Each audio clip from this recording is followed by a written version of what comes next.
이사야 28장 1에서 29절 말씀입니다.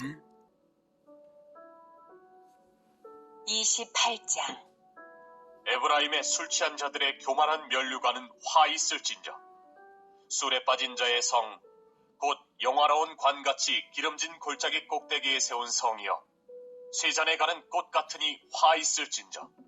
보라, 주께 있는 강하고 힘있는 자가 쏟아지는 우박같이, 파괴하는 광풍같이, 큰 물이 넘침같이 손으로 그 면류관을 땅에 던지리니, 에브라임의 술 취한 자들의 교만한 면류관이 발에 밟힐 것이라. 그 기름진 골짜기 꼭대기에 있는 그의 영화가 쇠잔에 가는 꽃이 여름 전에 처음 익은 무화과와 같으리니, 보는 자가 그것을 보고 얼른 따서 먹으리로다. 그날에 만군의 여호와께서 자기 백성의 남은 자에게 영화로운 면류관이 되시며 아름다운 화관이 되실 것이라. 재판석에 앉은 자에게는 판결하는 영이 되시며 성문에서 싸움을 물리치는 자에게는 힘이 되시리로다. 사랑하는 형제 여러분, 3월 17일 금요일 저녁 묵상에 오신 것을 환영합니다. 13에서 23장은 열방에 대한 역사 과정의 심판을 말했고요. 24에서 27장은 최후의 심판 때 구원받는 자와 멸망당하는 자의 극명한 차이가 있을 것인데요. 그리스도의 말씀의 검으로 옛뱀 마귀를 멸하고 믿음의 열매를 맺는 남은 자들은 구원의 성으로 불러 모으실 것을 말씀하셨습니다. 이제 28에서 35장까지는 화와 복의 노래라고 일컬어지는 예언인데요. 27장까지의 주제를 심화하는 것입니다. 전 단계와 다른 점은 앞에서는 이방 10개국과 선민 이스라엘을 대조시킨 반면에 28장부터는 선민 가운데의 악한 자들과 남은 자들을 대조시키는 점입니다. 먼저 6절까지는 에브라임 즉 북이스라엘의 수도 사마리아의 교만에 대해서 경고를 하고 있습니다. 이 예언이 선포되던 때는 북이스라엘이 멸망하기 직전으로서 아수르가 한창 그 세력을 확장하던 때입니다. 이러한 때에 북이스라엘은 이사야보다 20여 년 앞서 활동했던 아모스 선지자를 통해서 거듭 심판의 경고를 이미 받았죠. 그럼에도 불구하고 끝내 회개하지 않고 방탕했습니다. 그래서 재앙을 선언하고 있는데요. 인상적인 것은 두 가지 면류관을 대조시키고 있는 점입니다. 1절에는 교만한 면류관, 그리고 5절에는 영화로운 면류관입니다. 그 대조를 통해서 의도를 파악해야 하겠죠. 1절, 에브라임의 술 취한 자들의 교만한 면류관은 화 있을진저, 술에 빠진 자의 성, 곧 영화로운 관같이 기름진 골짜기 꼭대기에 세운 성이여, 쇠잔에 가는 꽃 같으니 화 있을진저. 네. 에브라임의 술 취한 자들의 교만한 면류관은 북이스라엘의 번영한 수도 사마리아를 가리킵니다. 면류관이라고 부른 이유는 왕궁이 있는 수도로서 모든 분야의 중심지였기 때문이죠. 사마리아가 술 취했다는 것은 물질적 풍요로 인해서 영적인 교만과 방종에 빠져 있다는 말입니다. 실제로 북이스라엘의 집권층은 상하로 궁을 지었고요. 왕과 귀족들이 계절마다 여가를 즐기기 위해서 겨울궁과 여름궁을 만들었고요. 사치스러운 잔치를 즐겼습니다. 그럴지라도 이미 쇠잔해 가는 꽃같이 속히 떨어지고 말 운명이라는 것입니다. 2, 3절, 보라, 주께 있는 강하고 힘 있는 자가 쏟아지는 우박같이 파괴하는 광풍같이 큰 물이 넘침같이 손으로 그 면류관을 땅에 던지리니. 네. 강하고 힘 있는 자는 아수르를 사용해서 북이스라엘을 패배시킬 것을 말씀하신 것이고요. 주께 있는 강하고 힘 있는 자가 그리한다고 표현하신 것은 아수르의 침략이 하나님의 주권적 섭리라는 뜻입니다. 3절, 에브라임의 술 취한 자들의 교만한 면류관이 발에 밟힐 것이라. 네. 그 면류관을 2절에서는 그 면류관을 땅에 던지리니, 3절에서 교만한 면류관이 발에 밟힐 것이라, 이렇게 두 번씩 이제 말씀을 하시죠. 하나님을 떠나서 스스로 높아진 자를, 그러한 자들을 하나님께서 그와 같이 밟아주신다는 뜻입니다. 그러니 겸손이 지혜인 것이지 조금이라도 높은 채를 말아야 합니다. 우리가 살아가고 축복을 받는 근원적인 근거는 오직 그리스도의 보혈의 은혜를 입었기 때문이고요. 그리스도의 보혈로 덮인 바 된 것을 생각할 때에 우리는 한없이 낮아질 수밖에 없고 스스로 내세울 의도 자랑도 없는 것입니다. 하나님 없이 스스로 높아진 것을 하나님께서 가장 미워하십니다. 4절, 그 기름진 골짜기 꼭대기에 있는 그의 영화가 쇠잔해가는 꽃이 여름 전에 처음 익은 무화과와 같으리니 보는 자가 그것을 보고 얼른 따서 먹으리로다. 네. 여름 전에 처음 익은 무화과는 간절히 기다리며 바랐던 것이어서 사람들이 보자마자 따먹는 것처럼 사마리아의 아름다움과 풍요는 아수르의 탐욕을 자극해서 신속하게 정복될 것이라는 말입니다. 실제로 아수도 즉 블레셋은 29년 만에 됐고요. 두로는 13년 만에 함락된 데 비해서 사마리아는 불과 3년 만에 함락됨으로써 예언대로 되었습니다.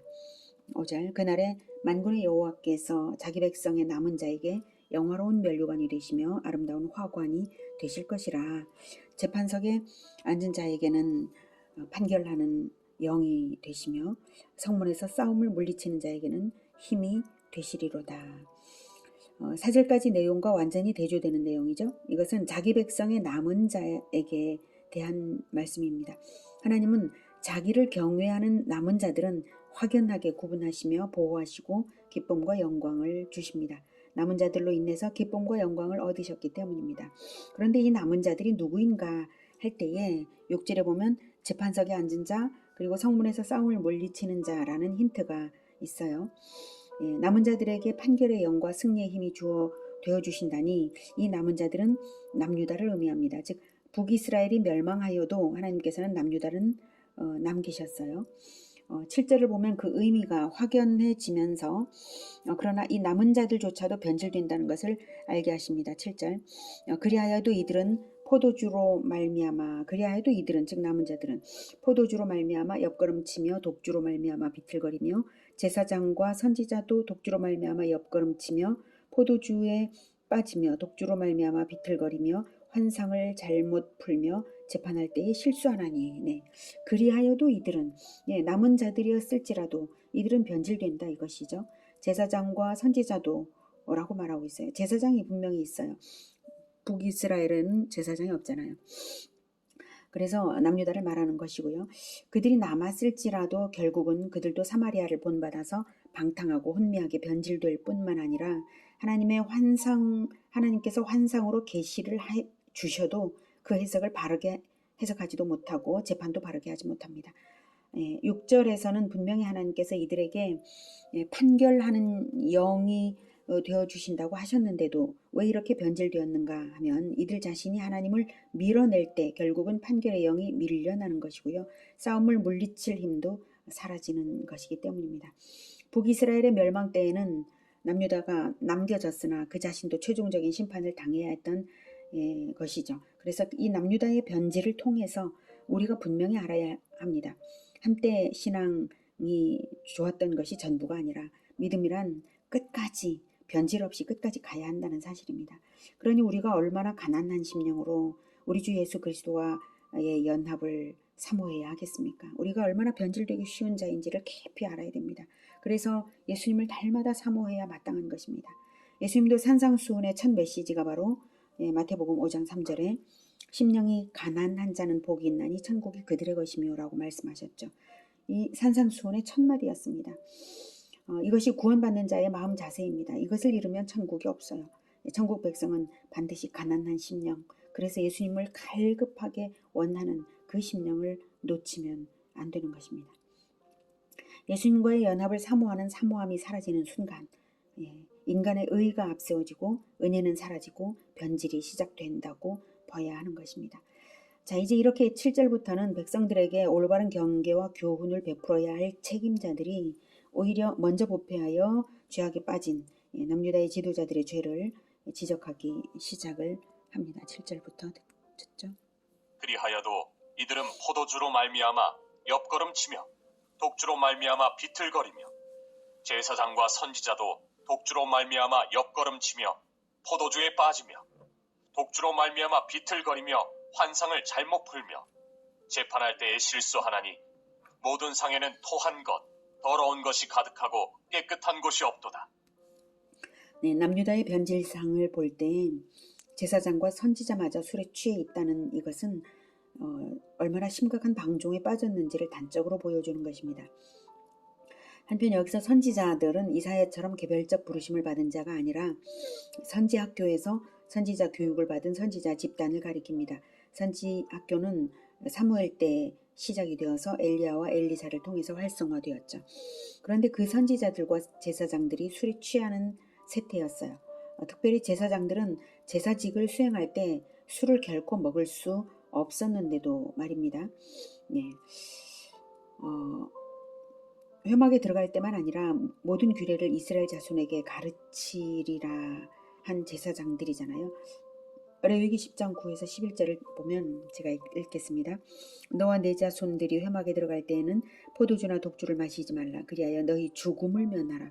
이는 너희 대대로 지킬 영영한 규례라.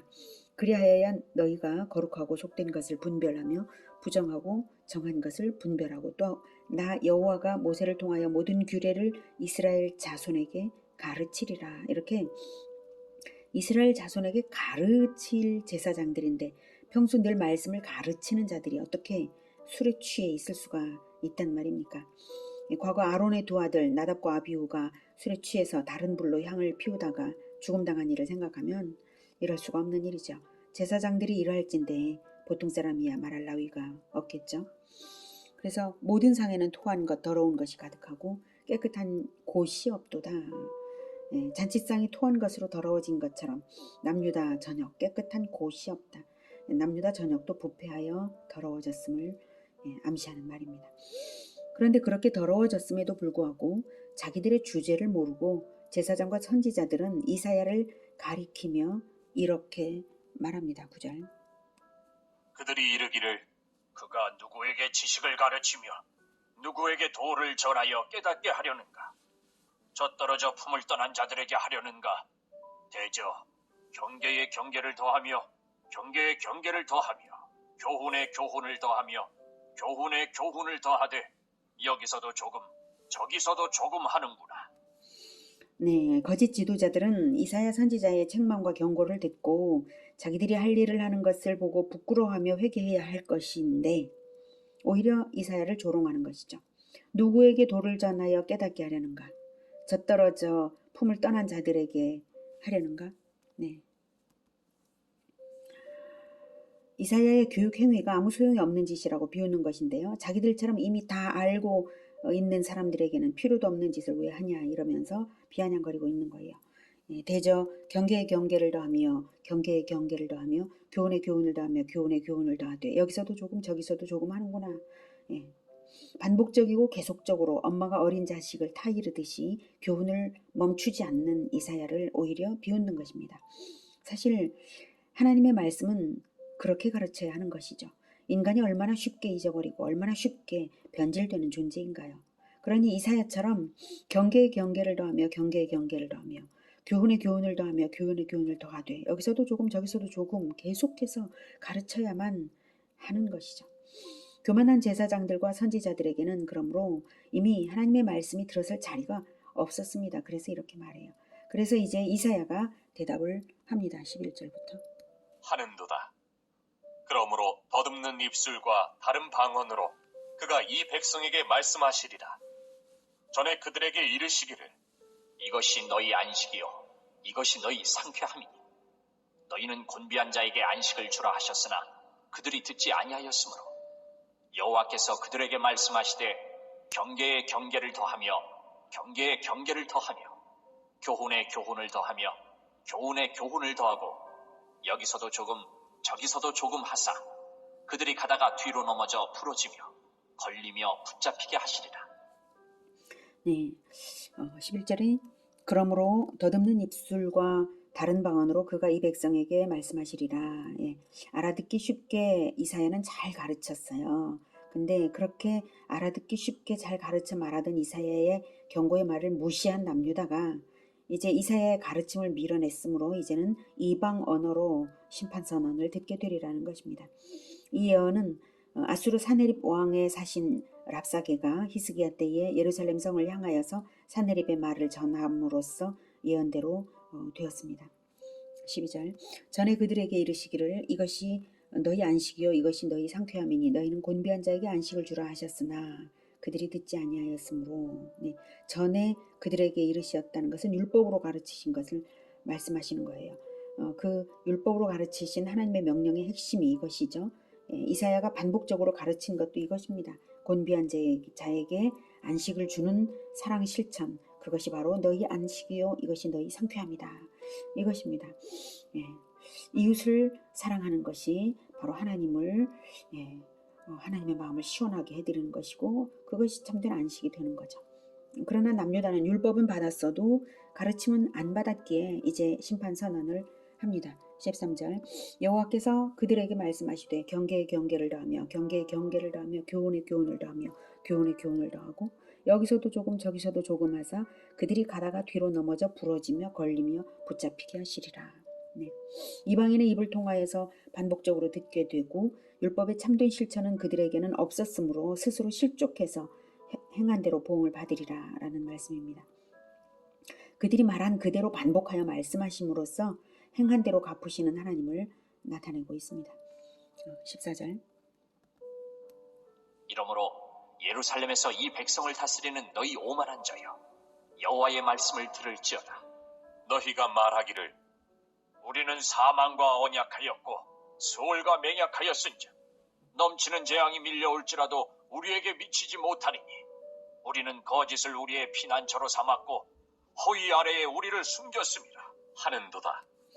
네, 남유다가 애굽과 동맹을 맺었기 때문에 아수르의 침공에 대비되었다고 생각하고 또한 아수르의 조공을 바쳐서 침공을 무마하면서 자기들의 지혜가 마치 하나님의 심판까지도 무마시킬 듯이 그러한 것들을 대단한 피난처로 지혜로 생각하는 남유다 지도층이었습니다. 마치 자기들을 위협하는 사망과 스올과 동맹을 맺었기 때문에 하나님의 심판으로부터도 안전한 것처럼 착각하며 사는 그들입니다. 그래서 율법이 가르치는 규례를 훈련할 것도 없다고 여겼겠죠. 그래서 이사야더러 뭘 그렇게 가르치냐 비아냥거리는 것이고요.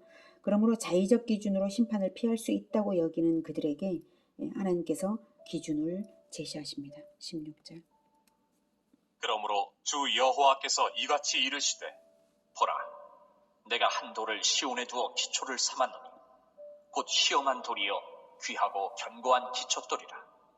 그것을 믿는 이는 다급하게 되지 아니하리로다.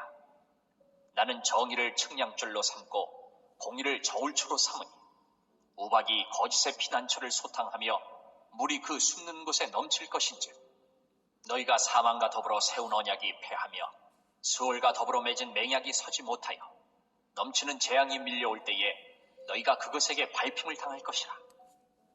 네, 진리대로 구원받는 시온 공동체를 성으로 비유한다고 할 때 성을 이루는 많은 벽돌들이 필요할 텐데요. 그 벽돌들의 기초가 되고 기준이 되는 한 돌이 있어서 다른 벽돌들도 그 돌을 본따 다듬어져서 차곡차곡 성이 지어져 갑니다.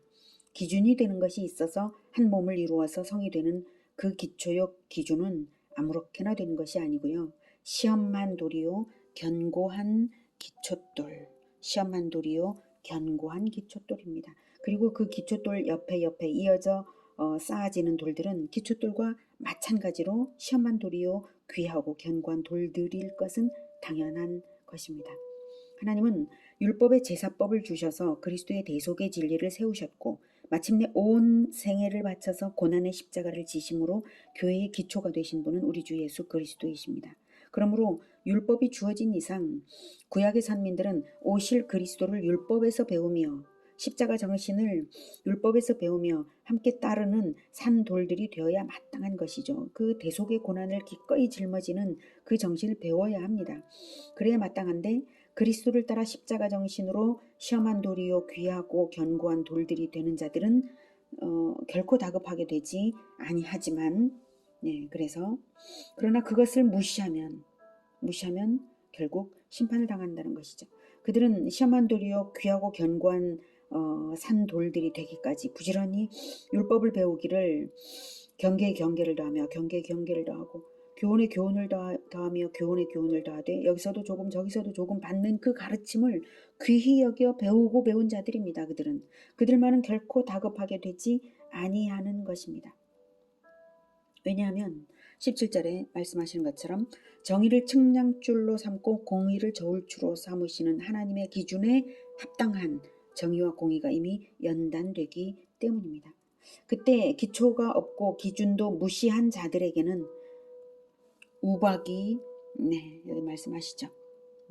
우박이 거짓의 피난처를 소탕하며 물이 그 숨는 곳에 넘칠 것인즉 즉 유다가 의지 삼았던 애굽도 치시고 아수르를 심판도구로 넘치게 사용하심으로 제 아무리 너희가 사망과 더불어 세운 언약했다 한들 사망과 더불어 언약했다 한들 그 언약이 폐하여서 소용이 없고 서울과 더불어 맺은 맹약이 있다 한들 그 맹약도 서지 못하여서 넘치는 재앙이 밀려올 때에 너희가 그것에게 발핌을 당할 것이라. 이것입니다. 심판주께서 보내신 가르침을 무시하는 그들의 마음속이 악을 의지하려던 것임을 드러내고 계시고요. 심판주의 가르침을 받지 않은 결과가 어떤지를 심판으로서 체험하게 하시는 것입니다. 19절. 그것이 지나갈 때마다 너희를 잡을 것이니 아침마다 지나가며 주야로 지나가리니 소식을 깨닫는 것이 오직 두려움이라. 침상이 짧아서 능히 몸을 펴지 못하며 이불이 좁아서 능히 몸을 싸지 못함 같으리라 하셨느니라. 아수르의 침공이 빈번하게 아침마다 지나가며 주야로 지나가고 이렇게 자꾸 지나갈 때마다 잡을 것이고 이렇게 아수르의 침공이 빈번하게 있을 것이라는 뜻이고요. 그리고 오직 두려움이 임할 때에야 비로소 깨닫게 된다는 것이에요.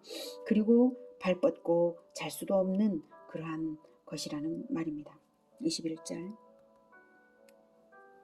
대저 여호와께서 브라심 산에서와 같이 일어나시며 기브온 골짜기에서와 같이 진노하사 자기의 일을 행하시리니 그의 일이 비상할 것이며 자기의 사역을 이루시리니 그의 사역이 기이할 것임이라. 그러므로 너희는 오만한 자가 되지 말라. 너희 결박이 단단해질까 하노라. 대저 온 땅을 멸망시키기로 작정하신 것을 내가 만군의 주 여호와께로부터 들었느니라. 브라심산은 바알 브라심인데요. 다윗이 하나님의 도우심으로 기적적으로 블레셋을 물리친 곳이에요. 여호와께서 물을 흩음같이 내 앞에서 내 대적을 흩으셨다 이렇게 다윗이 말을 했죠. 그래서 바알 브라심이라고 이름 지었습니다. 흩음이라는 뜻이고요. 기브온은 여호수아가 아모리 족속을 물리치고 또한 다윗도 블레셋을 쳐서 승리했던 그러한 곳입니다. 이런 곳을 말하는 이유는요. 전에 여호와께서 자신을 업신여기던 이방 세력들을 통쾌하게 물리치셨던 것처럼 이제는 냉소적인 남유다를 응징하실 것을 여호와를 업신여기냐 내가 업신여기는 자들을 응징하겠다 이렇게 밝히시는 것입니다. 무섭죠. 그래서 22절에 오만한 자가 되지 말라. 너희 결박이 단단해질까 하노라 이렇게 타이르는 이사야입니다. 그러니 하나님의 계속적이고 반복적인 가르침과 연단을 싫어하지 말고 순순히 잘 받아들여야 할 것을 23절부터 말합니다. 너희는 귀를 기울여 내 목소리를 들으라. 자세히 내 말을 들으라. 파종하려고 가는 자가 어찌 쉬지 않고 갈기만 하겠느냐. 자기 땅을 개간하며 고르게만 하겠느냐. 지면을 이미 평평히 하였으면 소회향을 뿌리며 대회향을 뿌리며 소맥을 줄줄이 심으며 대맥을 정한 곳에 심으며 귀리를 그 가에 심지 아니하겠느냐. 이는 그의 하나님이 그에게 적당한 방법을 보이사 가르치셨음이며 소회향은 도리깨로 떨지 아니하며 대회향에는 수레바퀴를 굴리지 아니하고 소회향은 작대기로 떨고 대회향은 막대기로 떨며 곡식은 부수는가 아니라 늘 떨기만 하지 아니하고 그것에 수레바퀴를 굴리고 그것을 말굽으로 밟게 할지라도 부수지는 아니하나니 이도 만군의 여호와께로부터 난 것이라. 그의 경영은 기묘하며 지혜는 광대하니라. 하나님을 농부로 곡식과 씨는 언약 백성을 비유한 것입니다. 좋은 열매를 기대하고 환경을 좋게 갖추고 땅을 가는 것이 환경이죠. 환경을 좋게 갖추고 도리깨질과 타작도 하는 농부처럼 하나님은 선민을 위해서 좋은 땅을 주시고 모든 자원을 갖추어 주시고 축복을 주셨어요. 그리고 가르침의 가르침을 연단의 연단을 거듭하시는 것입니다. 소의 양은 작대기로 떨고 대회 양은 막대기로 한다는, 이것은 소의 양은 열매가 작아서 작은 막대기로 추수하고 대회 양은 그에 알맞게 좀 더 강한 막대기로 추수한다는 것이죠. 대상과 상황에 따라 다양하게 연단을 거듭하시면서 좋은 결실을 포기하지 않으신다는 것입니다. 그러니까 경계의 경계를, 교훈의 교훈을 끊임없이 계속하시는 하나님이시다라는 것을 말씀하시는 거예요. 그것을 싫어해서는 안 된다는 거죠. 좋은 결실을 위하심으로 결코 부수지는 않으시고 가르침과 연단을 계속하시는 것입니다. 그러니 그 어떤 고난이 온다 할지라도 언약 백성을 부수시는 것이 아니라 연단하시는 하나님의 기묘한 경영과 광대한 지혜를 신뢰하고 가르침과 연단을 밀어내지 말라는 것입니다. 오늘은 남은 자들조차도 변질되기 십상인 것을 보았고요. 끝까지 남은 자들이란 시험하고 견고한 기초돌 되시는 그리스도를 따라서 십자가로 연단되어서, 십자가 정신으로 연단되어서 연합하는 것임을 배웠습니다. 그리스도의 진리, 대속의 십자가 정신으로 연단되어서 흔들림 없는, 끝까지 흔들림 없는 우리 모두가 되기를 기원합니다. 기도하겠습니다. 하나님, 영광의 면류관이 시험하고 연단된 그러한 견고한 그러한 기초돌을 따라 십자가 정신으로만 되는 것임을 오늘 가르쳐 주시니 감사합니다. 하나님, 우리가 하나님께서 우리에게 주시는 연단을 결코 싫어하지 않겠습니다. 오직 우리 주 예수 그리스도의 보혈로 뿌린 바 되었으니 우리 주 예수님의 그 십자가를 따르며 자기를 부인하며 자기 십자가를 잘 지는, 끝까지 잘 지는 우리가 되도록 주님 도와 주시옵소서. 영광의 면류관 바라보며 위로를 얻으며 소망을 가지며 끝까지 나아가겠습니다. 주님 도와 주시옵소서. 예수 그리스도 이름으로 기도드립니다. 아멘. 이어지는 시간은 개인 기도 시간입니다.